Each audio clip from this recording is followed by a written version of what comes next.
We now begin with our next and last session, which is on green jobs and green skills. For the context setting presentation, we have Ms. Amrita Singh, who is the Senior Program Associate at iForest. Our esteemed group of panelists for the afternoon are Dr. Pramod Shinde, CEO and CEO of the Maharashtra State Innovation Society. I'd like to invite Sir to the panel, to the dais. We have Mr. Smith Gade, Director of Research at the Good Business Lab. We have Dr. Swati Majumdar, who is the Pro-Chancellor at the Symbiosis Skills and Professional University. And we have Mr. S.Q. Zama, who is the General Secretary at the Rashtriya Koila Khadan Mazdoor Sangh, Maharashtra. The session is moderated by Ms. Shrestha Banerjee, Director Just Transition at iForest. I'd like to invite all the panelists to the dais. So with this, we are at the last session for today's discussion, and I thank you all for being such a patient audience so far. So this last session, we would be discussing green jobs and green skills, though this has been discussed slightly in all the sessions somewhat, but we would now be dealing with this in detail, and we have a very esteemed panel with us to discuss this further. So without much further ado, let me just quickly start with the presentation. So far, throughout the morning, since the morning, we have been discussing about energy transition in different sectors so far. But in order for that transition to be just, it's important that the workforce is transitioned in a manner which is also equitable and just for them as well. So based on the certain international guidelines and principles from various international organizations like ILO, International Energy Agency, EU, they all emphasize on creation of green jobs and skilling of the workforce as a key transition measure. So based on the global literature, these are some of the important principles for workforce transition, which talks about supporting the transition of all impacted workers, both in the formal and the informal sectors, so that it ensures and increases their employability in the various sectors across the value chain. And one of the important issues which emerges out of this is also that of the migrant workers. Like in the brick sector, we see a lot of migrant workers being employed. So in order to ensure their employability in a post-transition phase or in a low-carbon economy, we need to focus on this segment as well. We also have to create alternative employment opportunities for them. And last but not the least, the importance of equal access of jobs for women as well. This gives a snapshot of the income dependence across sectors. So this is the formal employment in various sectors we see here. And of course, the numbers are much higher, almost twice to thrice in the informal sectors. Like brick alone is close to 0.25 million workforce. Some of the major issues when we talk about workforce transition in Maharashtra particularly is the income dependence on MSMEs, or the workforce in MSMEs. We have been discussing this since morning. And also a low-income informal dependence. So a lot of workforce is from the informal is informal as well as have low income. They have low skills, poor education, which hinders their employability in a post-transition phase, which would require a high-tech job and therefore would need reskilling as well. So overall, there is an inadequate skills among a large section of the workers, which we need to address. Now, some of the key intervention opportunities is a massive investment in skilling programs. So we've been talking, even in the previous session, we were talking about how we need to have reskilling. Maharashtra government has reskilling and skilling programs running, but we need to reorient that. We also said that, and Mr. Chandrabhushan mentioned in the morning, that we need to reorient those skilling programs to more towards these sectors across value chains. And I won't be repeating the 5 key areas, which was already discussed, which would require skilling in the future jobs. Further, in order to improve, in addition to reskilling investments, we also need to improve the educations and invest in the vocational institution as well. And in addition, again, to reskilling, we would require support in the entrepreneurship through fiscal incentives. Gender will again remain important for the workforce participation of women as well. And hence, taking the discussion forward, I would like to ask Shrestha to continue the discussion further. Thank you. Thank you, everyone. This is a theme I think that has been the basis for every discussion today. Otherwise, it would have been an energy transition event, not a just energy transition event. So, labor has been a theme throughout the day, but we did not explicitly address some of the key interventions that are necessary. And we know this is a problem, so in this session, we'll try to address some of the solutions that can come through. And two things we'll focus on. One is given the panel that we have and their experience. One is going to be how an entrepreneur ecosystem can be supported, because not everything can be done by big industries all the time. And the second thing is also the huge requirement of skilling at the end of the day that will be required by not just for the workers who will be impacted, but also to create the new workforce. And since the panel has already been introduced, I'll not reintroduce them, but I'll start on with the questions directly. To Mr. Pramod Shinde, uh, who is the CEO of Maharashtra State Innovation Society. And Maharashtra State Innovation Society has been working a lot with the Department of Skill Development and Entrepreneurship. And they have come up with some of the innovative initiatives of how to support this entrepreneurial ecosystem.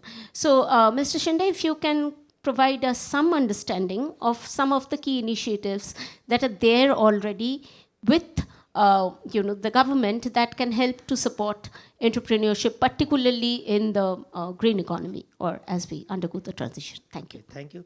We have here the ITIs, every taluka block, we have ITIs here. So we have started around in 350 ITIs, we have government ITIs, and around 350 private ITIs we have.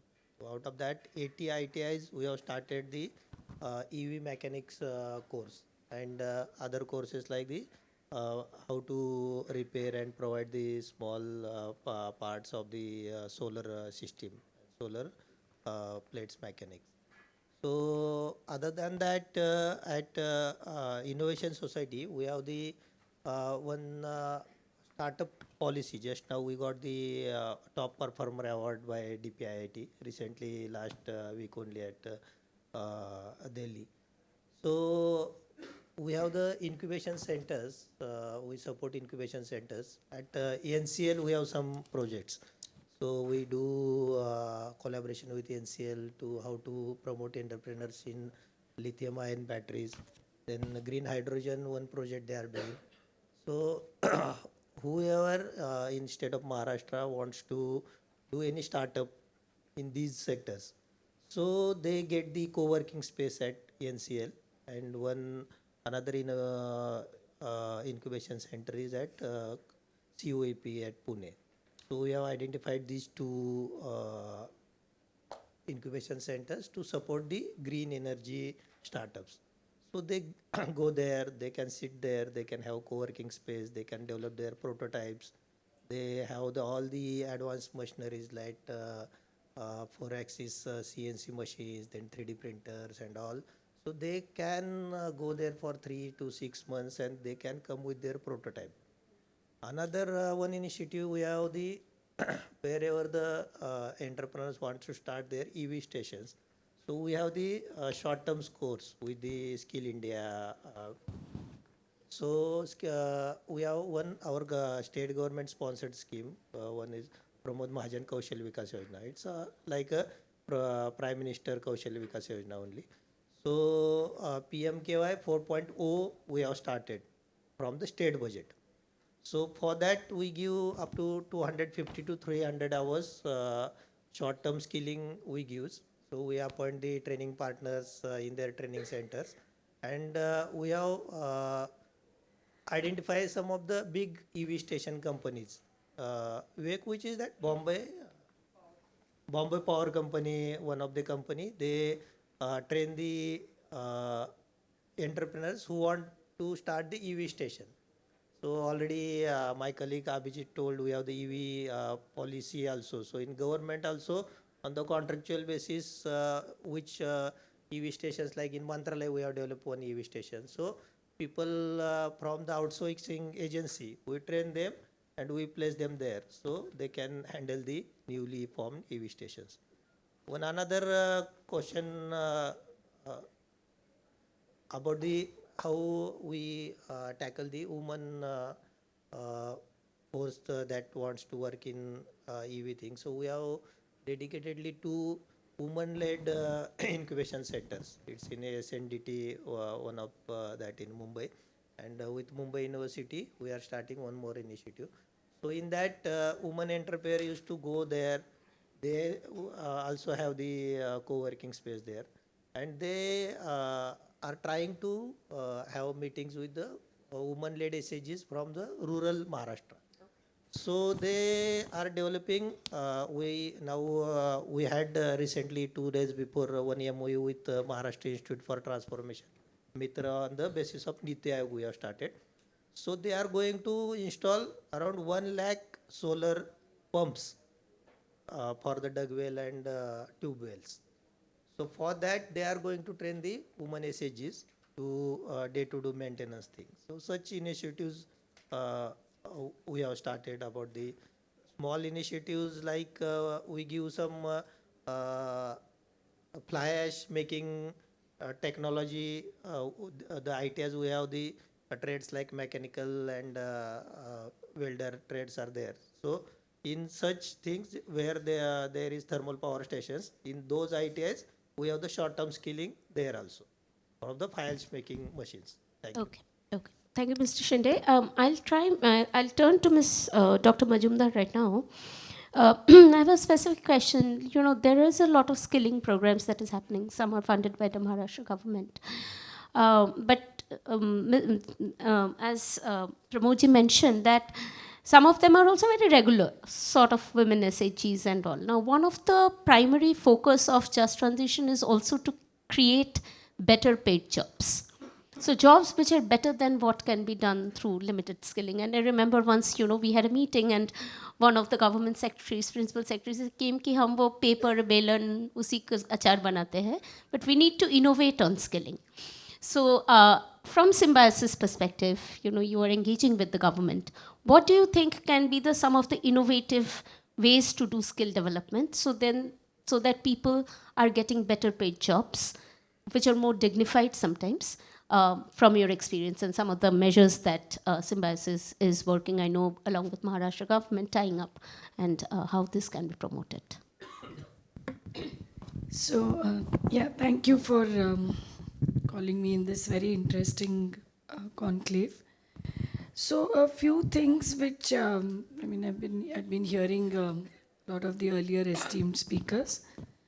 I think one of the ways that skilling can become, instead of innovative, I'll use the word aspirational. We are raining skills. Everybody on this platform has been talking about skilling. And I'm fortunate that in Symbiosis we have established the largest skill universities in India, an investment of about 1,000 crore from a private investor, a 400 crore residential skill university in Indore, and a similar such project on the Pune-Mumbai Expressway. You may have seen the European-looking campus, which is the Symbiosis Skills and Professional University. I have a slightly different perspective coming from the other side of the table because I'm primarily from academics. On one hand, the industry is, as I said, raining skills. You know, there is a requirement of skills. Everybody's been talking about skills. How many of us are really doing the role of advocacy? We are offering all these subsidies, these schemes, these women-led schemes and all of that. The stark reality is that students don't look at these as aspirational. And why don't they look at it as aspirational? Simply because of the problem statement you yourself stated, that they are not as paying. Why do people line up for a SIBM management seat? Because they know when they do that, they're going to start earning in double digits.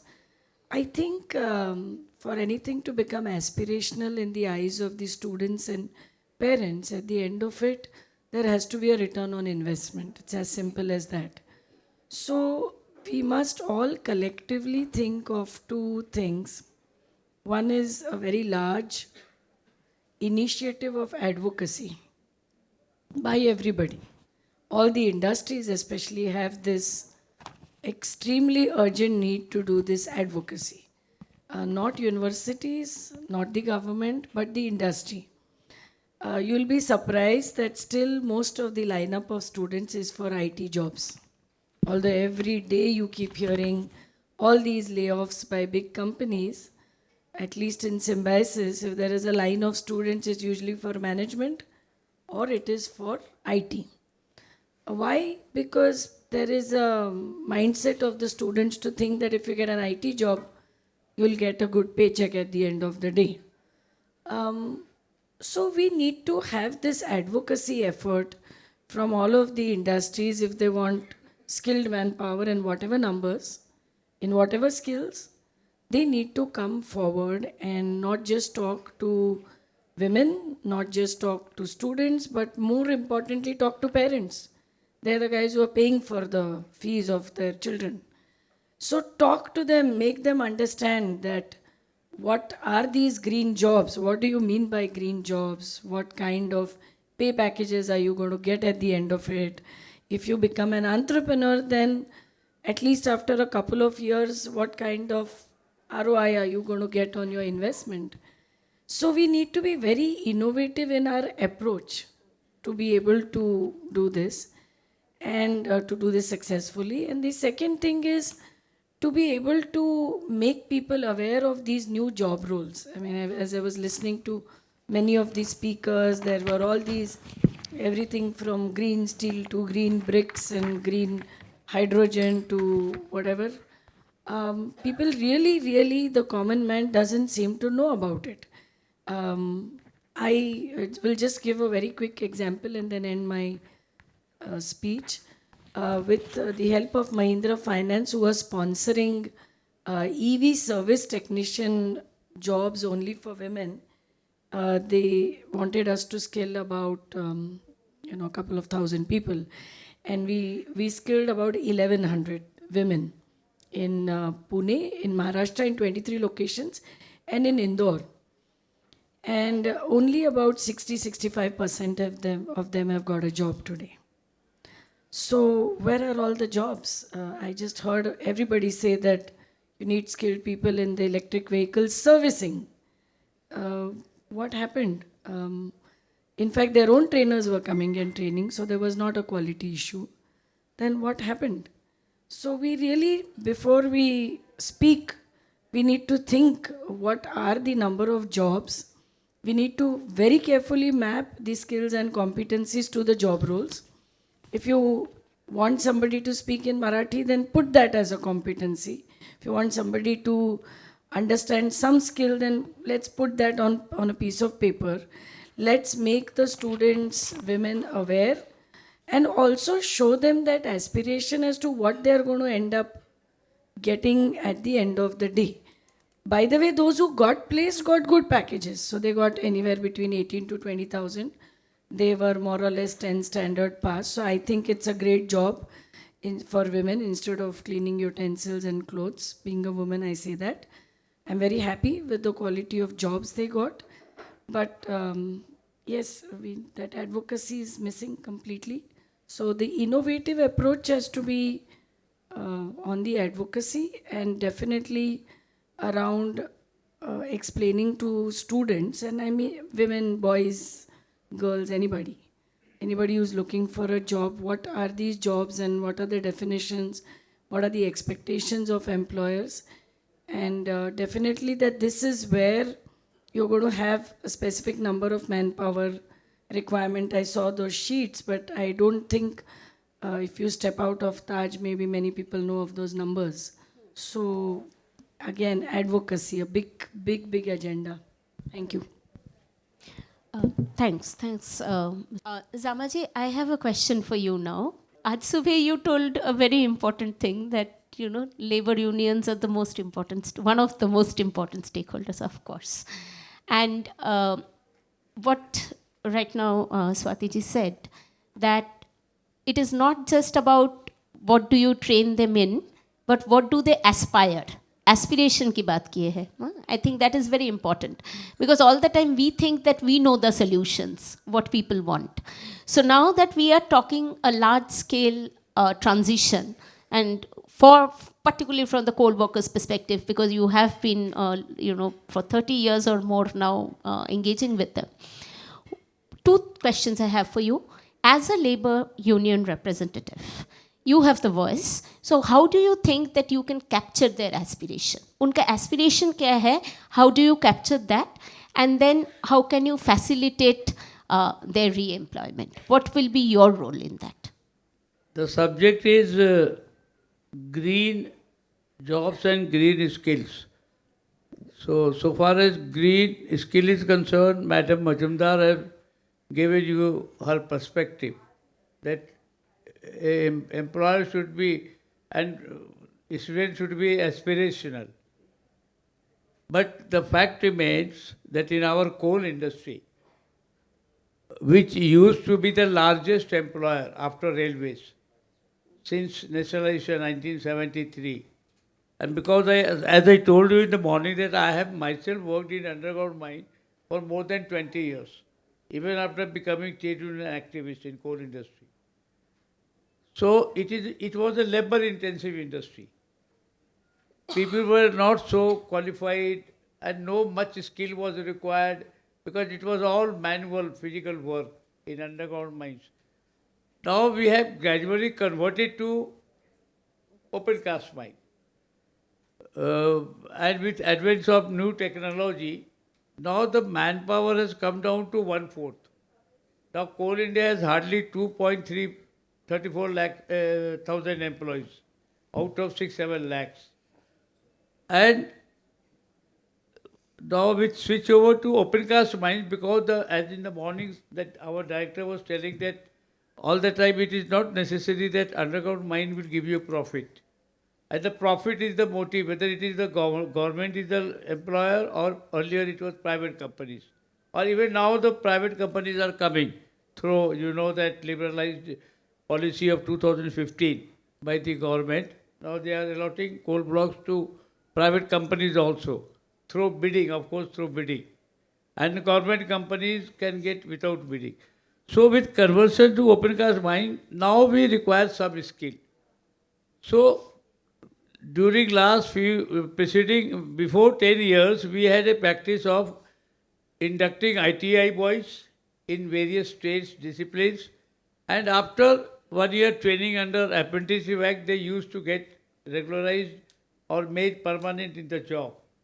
And thousands of such skilled workers and diploma holders in mining, electrical, trade discipline, mechanical discipline, they used to get employment. But with the new policy, which started after induction of this government, they have created a Ministry of Skill Development, you know that. And now, under that scheme, thousands of such ITI or diploma holders or even degree holders are given 1 year training with certain stipend. And the bulk of the stipend is imposed on the employer. If WCL employs 1,000, as the director was telling, that we are deploying for skill training, so the bulk of the money is paid by company, some compensation gets from the government under the Ministry of Skill. So my point is that there is no aspiration, there is no choice to the workers. The permanent strength is coming down and it is being substituted by precarious workers, outsourced workers, contract workers. Now the strength of contract workers, outsourced workers in coal industry, in Coal India, I'm not talking of Singarani College, which is a joint venture company, has doubled. They are more than the permanent employees. There is no new recruitment. So now, coming to our subject, that because after this climate change agreement, now we have come to know that although it is difficult, but we have to accept the reality. It is inevitable. Change is inevitable. Transition is inevitable. We have to go towards achieving the net zero by 2050. Now the Prime Minister has increased it to 2070. But I told you in the morning that this matter has never been discussed in the Parliament. You go through the records. Never, never. This climate change as a subject, even after signing off Paris Accord, no, it has not been discussed. So my point is that let government frame a policy planning that what would be the government's action. Number two, they should take all the stakeholders, including the trade unions, the workers, and start social dialogue. There is no social dialogue for last so many years. Not a single trade union is being consulted by the government of India. I am not talking on political angle. But the fact remains that there is no standing labour committee meeting in the Ministry of Labour. There is no labour conference, Indian Labour Conference. So under these circumstances, my anxiety is that we have come to understanding that yes, we will have to accept this transition change. But what about the workers who are bound to be sufferer? What about the community around the mines? One mine has been closed in Nagpur, ma'am. You will not believe. So much. I'll request you to now. I will cut I'll short. come there. I'll come. One mine has been closed, and the entire community, the washerman, the barbers, the small shops, they are all overnight, they are all idle. The entire colony has been shifted, the entire workforce has been shifted without any compensation relief in any terms. So my point is, I must appreciate the High Forest has been doing human services, and at least we have heard you earlier occasions also. We had been talking about the coal. So I am not disappointed. I am confronting with the Coal India. I am confronting with the government of India that you kindly devise some scheme, some policy, some planning, and you start dialogue so that we can sit across table and work out what would be the parameters of closing of mines, what would be the benefits, how they can be protected. Forget about skilling and reskilling. Coal workers doesn't require any skill. They are all physical workers, manual workers. So, but I am happy that this is first time I am attending this meeting where the Maharashtra government is also party, and Maharashtra government is also.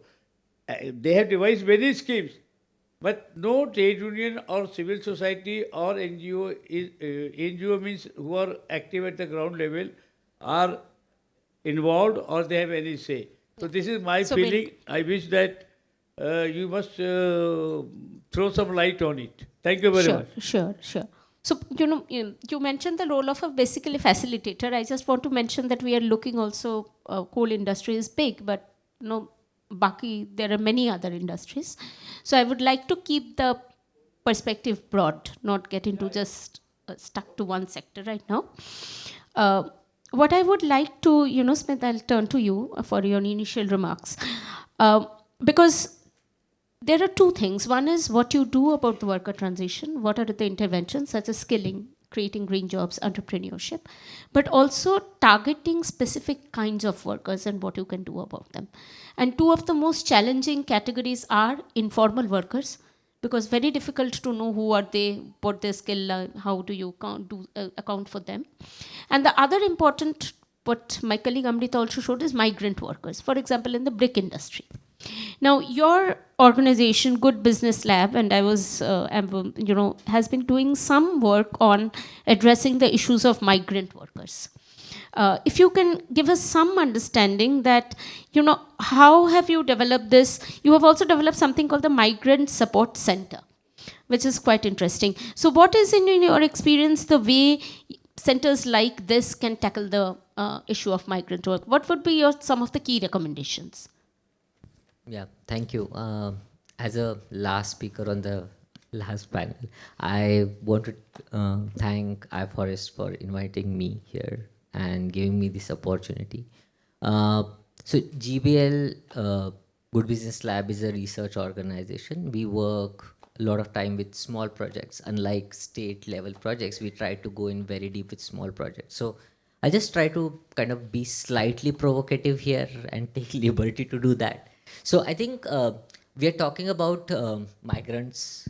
We are talking about skilling. These are the, I think, two key themes that emerge. And I think we are talking about transition, energy transition through that. I think these are themes, these are accelerating things which are already big themes across globe, right? Like every developing country goes through migration pattern. Rural to urban migration has been key theme since centuries, and technology change, not just for climate change, but across things, industries are becoming more capital intensive, skill intensive, less labor intensive across the globe, right? Across industries. So these two major kind of macro trends, long-term trends that are kind of posing a lot of challenges, right? And those are kind of getting exacerbated here. And I think a lot of solution kind of come through support and skilling, right? And skilling kind of binds this together, where how do people migrate from rural to urban centers, what do they do, and even if people are technology has changed, how people adopt, right? Both of them get tied through skilling centers. And that's where I would want to be slightly provocative, and coming from like Dr. Mujumdar's background, like academic background, I would say that just if you look at academic literature on kind of, some people will call this as active labor market interventions. That's what international organization will call it. And skilling becomes one of the major things, right? If you go to World Bank or any other organization, if you're a developing country, one of the major solution will come up as skill up, right? Like, and government of India has done a lot of this. And we have talked a lot of this, where every panel has talked about it. And if you look at rigorous evidence coming to skilling across the globe, there have been like very minute impact on these things, right? And that's what I would say, that as a one thing that we want to do is like look at skilling, but also look at how effective the skilling is, right? Like especially the large scale of programs where government like DDU-GQI is trying to tackle large different skills, but then you look at impact. Dr. Mujumdar also talked about it slightly, where with very targeted programs. So I do think that for these things to happen effectively, we need to not only like just look at the skilling, but actually go on ground and try to improve it bit by bit so that it becomes more effective, right? And then coming to the question of migrants, right? So I think when there are different type of migrants, right? Like the theme has been that there are context specific, industry specific things that you have to concentrate on.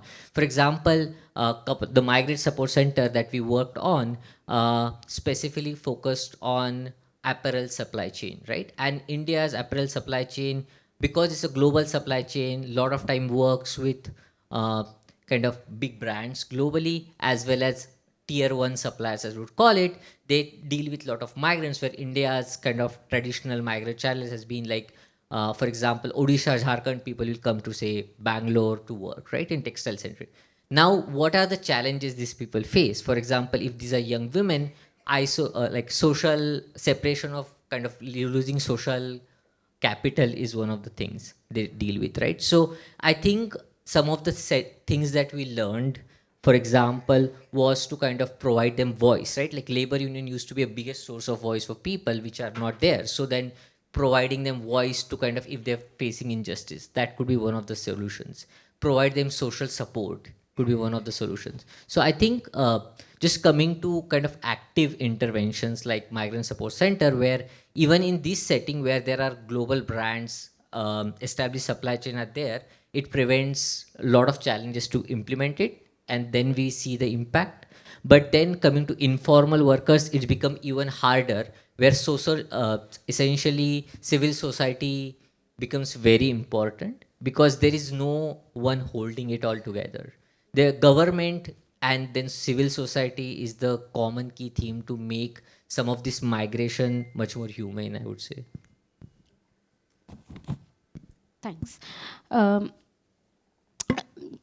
I'll turn to, Ms. Majumdar. You mentioned an interesting thing, that Symbiosis has been able to do a lot of training, carry on a lot of these activities, because you were fortunate that you received some 1,000 crore from a private investor. And we have been talking today in the previous session, my colleague mentioned that one of the solutions, we need a MSME fund. So basically what we are saying is you need a dedicated source of money to actually scale up action. So as we talk of just transition, and this is maybe I can come to all of you, what kind of funding do you think to help in sustained effort of skilling and innovation? So first of all, correction, we did not receive any funding. We did not take any funding. The philosophy of Symbiosis has always been, right from the time my father started it in 1971, is we only do what we can afford to do. So both these skill universities have been self-financed 100%. So that's the good part of the story. The challenging part of the story, to answer your question, is sustainability in any venture, I think, is extremely important. And while we are all talking about the need for skills, I also go back to my earlier statement that it has to become aspirational.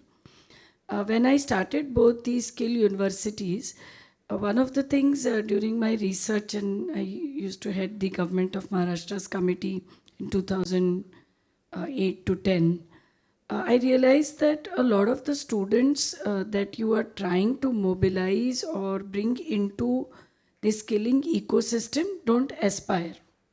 And why they don't aspire? Because you'll appreciate as Indians that in our society there is a huge emphasis, a huge importance to getting degrees.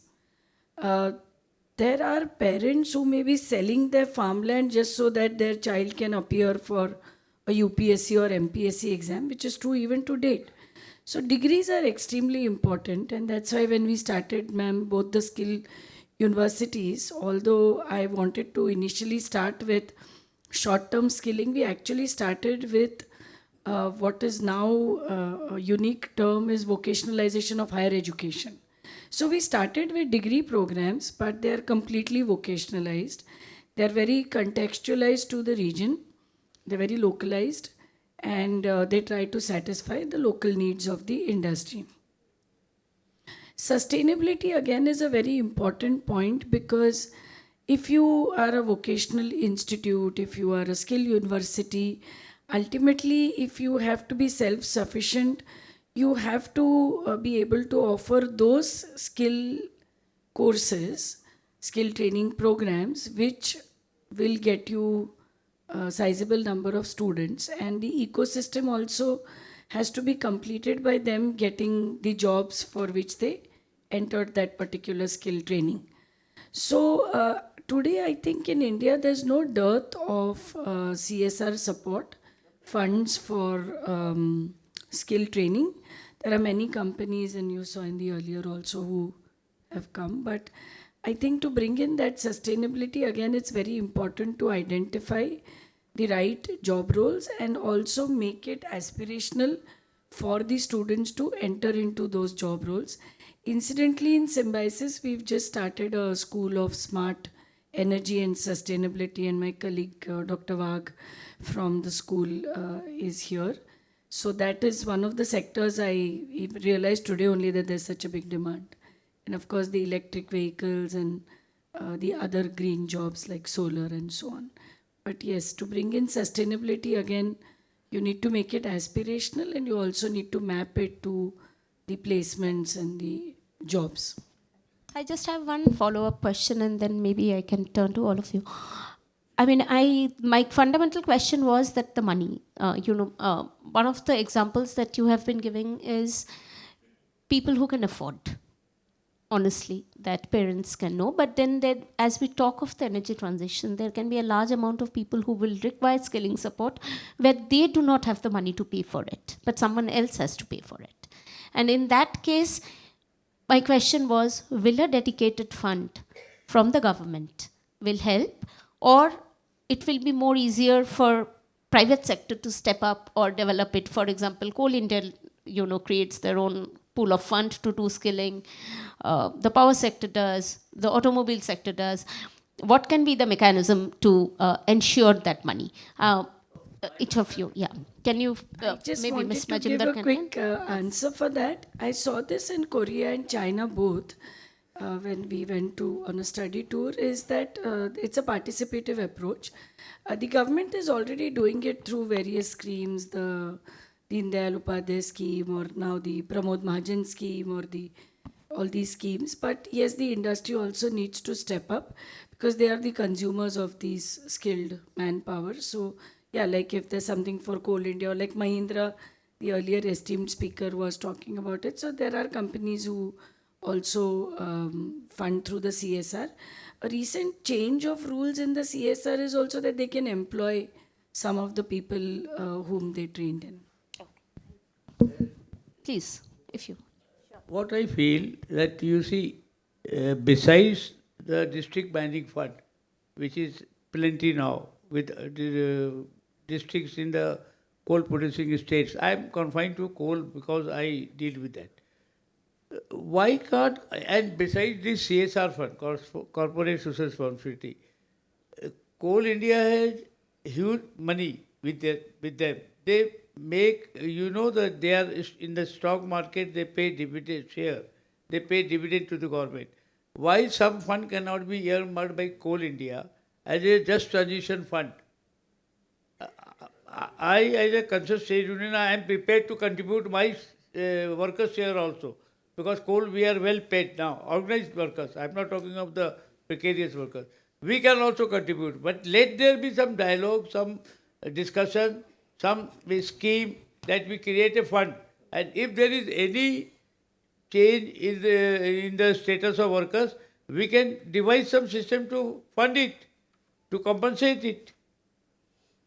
That is my idea, and that's why we are so aggrieved with the government and Coal India that they are not coming forward to take the stakeholder into confidence. They have a lot of schemes, but not in interest of workers.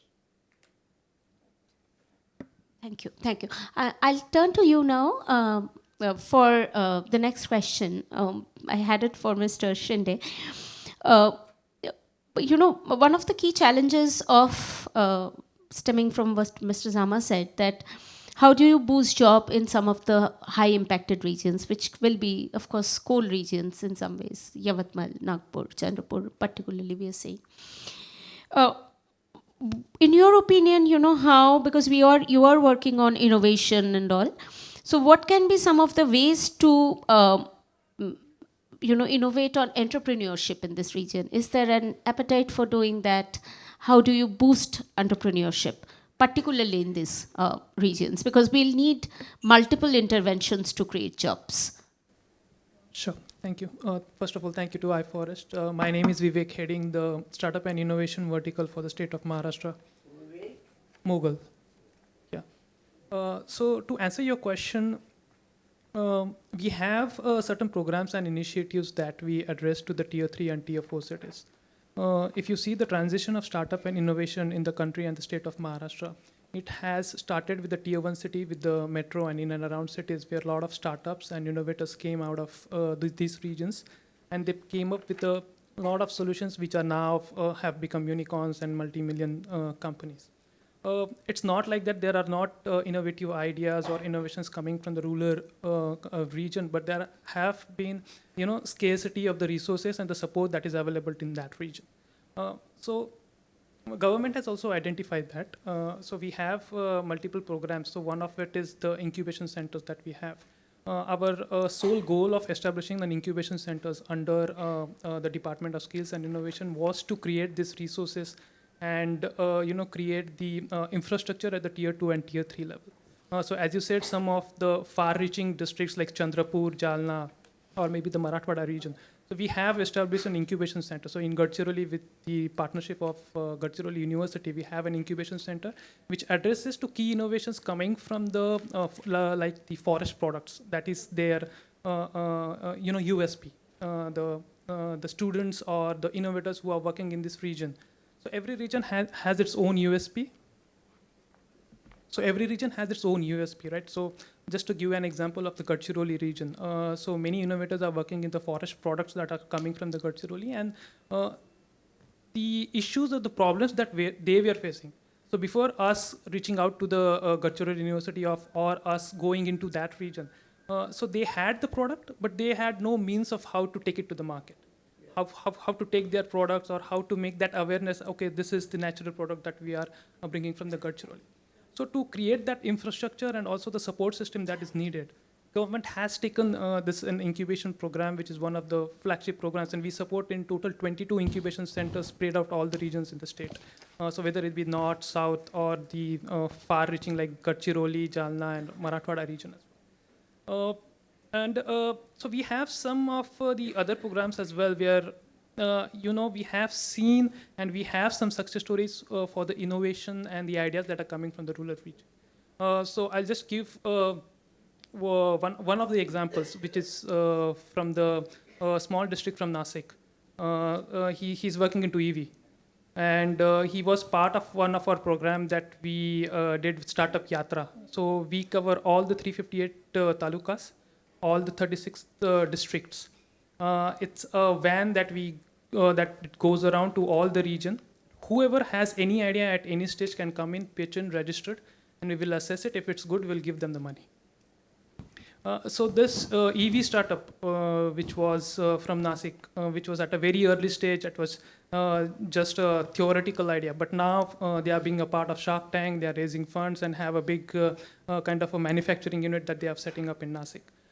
So government is, taking its due time. I do understand that. I mean, government had its own processes to reach out to these regions and take this innovators out of this region and make it public and make it make them aware that the innovations and ideas are coming up from all these regions as well. We'll soon be launching a new policy where we have more focused on the rural transition, where the innovations and the ideas that are coming from this region will be supported more. In terms of skilling, I just wanted to mention last one point. I think, I'm sorry, I didn't catch your name, but he mentioned that there is a lot of migration from the rural region to the tier 1 and the metro cities. And that is the problem that we have also. We know, but we're trying to address it in some sort of solutions. So one of the things that we did recently is to join a panchayat level skilling centers. So it was actually launched by Honorable PM I think recently, few months ago. So we wanted to address the migration issue by giving the skilling at the source. So initially at the first phase of it, we launched around 500 panchayat level skilling centers. And they are also affiliated with the NSDC, the National Skill Development Committee, that is there at the central level. So all the programs from the state and the national level will be kind of introduced at these skilling centers, and the students or the young kind of innovators who wants to do the skilling at these centers, they would not have to travel to the major cities, and they would get the skilling and the training at the rural level, that's just at their home, if you have. Yeah. I'll just, because I had anyone from the audience, if you have any questions, we can take 1-2 questions, but because we're also late, so we'll soon go to the wrap-up session. Yeah. Yeah, hi, my name is Joanna. I work with IDR. My question is, with a lot of businesses entering, setting up shop in new geographies, say they enter a district and say they're going to set up a solar park, an X number of jobs are promised to people there. Is there a mechanism for accountability? So if those jobs, the parks have come up, how many of those jobs are provided? What is the quality of those jobs? What are the kind of wages offered? Are men, how many are being offered to women? Is there any kind of mechanism available at present? Any of you want to respond who knows about it? I'm just asking. I think it would be hard to do because doing business is anyways risky, right? So it would be very hard to put those numbers in. So again, people from government should talk more, but I don't think there's any ways to kind of do this. So most of this has to happen, somebody vetting it and actually looking at viability, but very hard to kind of then hold people accountable. social investment, what is the term again? SIs? Social impact assessment. Social impact assessment consultants, right? Would consultants like these play some role in making sure this happens? No, of course you can measure it, but you can't, like, it's difficult to then kind of retrospectively then kind of act on it. That's what I would say, right? Like, unless and until you build in like a social impact bond in like before you set up, it's hard to do this kind of thing exposed, because sometimes even if with good intentions, things would change on ground, right? So unless and until it's like built into the scheme, it would be very hard to do, kind of then hold people accountable, especially kind of these kind of measures. Add something to. I just wanted to add something to the earlier question. So in Korea, actually, the commissioner who was looking after the skilling and the labor department there, it was probably not called ministry. He was also telling us of how the industry and the local skill training providers are tied together through some kind of a guideline from the department, where they are expected to give their requirements, and then they're also held answerable to ensure that they gave those many jobs. So I'm not really sure that happens in India, but at least in Indore and Maharashtra, I haven't seen that happening in terms of an accountability. Hi, I'm Ashmi. So just one question on skilling and the incentives around skilling, right? So one is when we talk about MSMEs need to, reskill their workers. Oftentimes we see that the MSME owners are not very motivated to provide skilling because they fear that their workers, whom they already find very hard to hire, will leave the jobs and go away. And on the other hand, there are so many skilling programs, and you all are already running skilling programs. So there is one set of people who are willing to pay for them, right? And then there is another set of people who cannot afford it. In fact, even if you make it free, they cannot afford to leave their existing job where they're getting paid by the day to actually participate in skilling programs. So in that case, what kind of models will actually work for a worker to be motivated to go for skilling programs? Because I don't see that certain industries are going to pay more unless they drastically sort of go from low skill to medium and high skill jobs. So how can we ensure that these new sectors or these new employment opportunities that we say will actually be better than what they're already doing, so that they undergo skilling programs and the attrition rate is low? So one of the recommendations I had made to the Maharashtra government and also to the Labour Ministry was that you must incentivize in some way people who go for skill certifications. I'm not talking about the certification as in a document, but the training itself. So when I was interviewing MSMEs, some of them told me that if there was for example, if there was a vocationally trained, certified security guard who was charging, say, 15,000 vis-a-vis an untrained, I won't say untrained, but uncertified, informal security guard charging less, I would obviously prefer to hire the lesser one. But the labor laws, when the hiring, the recruitment rules or the JDs are published by the companies for all these job roles, they don't necessarily say that you need to be trained in this, and there has to be a certification, and therefore there is a very less motivation in people to go for this training, because it almost feels like a personal investment when the company is not doing anything. So even like part-time programs for skilling or skill on wheels or providing skilling in the place of work, but all of this seems to be a personal commitment for them than an initiative which is encouraged by the employer. So I think there a model has to be developed where the employer also sees some merit to the person being formally trained in terms of his productivity, obviously. Thanks for the question, and that's what like you're bang on, right? There are so many things where it can go wrong, right? Like you need to get incentives exactly right. Like who pays for it? What are the incentive of workers, employers? And especially small programs can make it work. When you scale it up, it becomes diverse set of incentives. And that's why many times, as I said, the programs don't work is because this is very difficult problem to solve.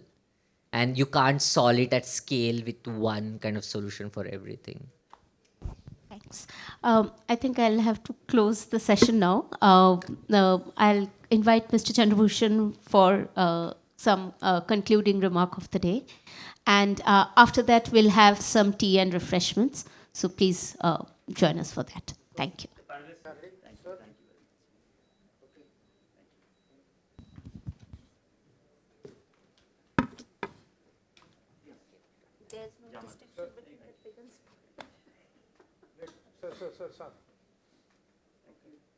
Hi, come. You're the lucky one. Thank you.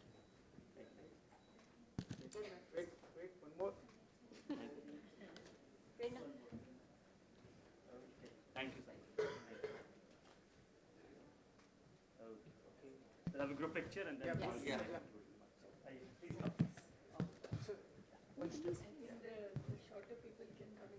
Yeah. The ladies.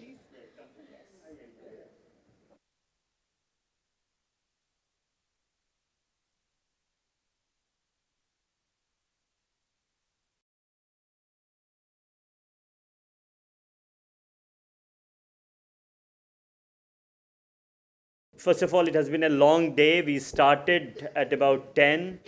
We are finishing at 5 with actually quite a short break with the number of people we had in the audience. And I thank all of you for being a patient audience. Some very provocative questions were asked. Some were answered, some were not. But overall, I am, when I go to a meeting, I always look at what is one new thing that I have learned. Okay? And I think I have learned many things. In the last session itself, the issue of aspiration came. The issue of engagement and public dialogue came. I think Mr. Jama is very, very, right in saying that the discussion on transition will not happen in Taj Mahal Hotel. It will happen at the talukas, where the government and the industry and the labor union will have to negotiate this transition.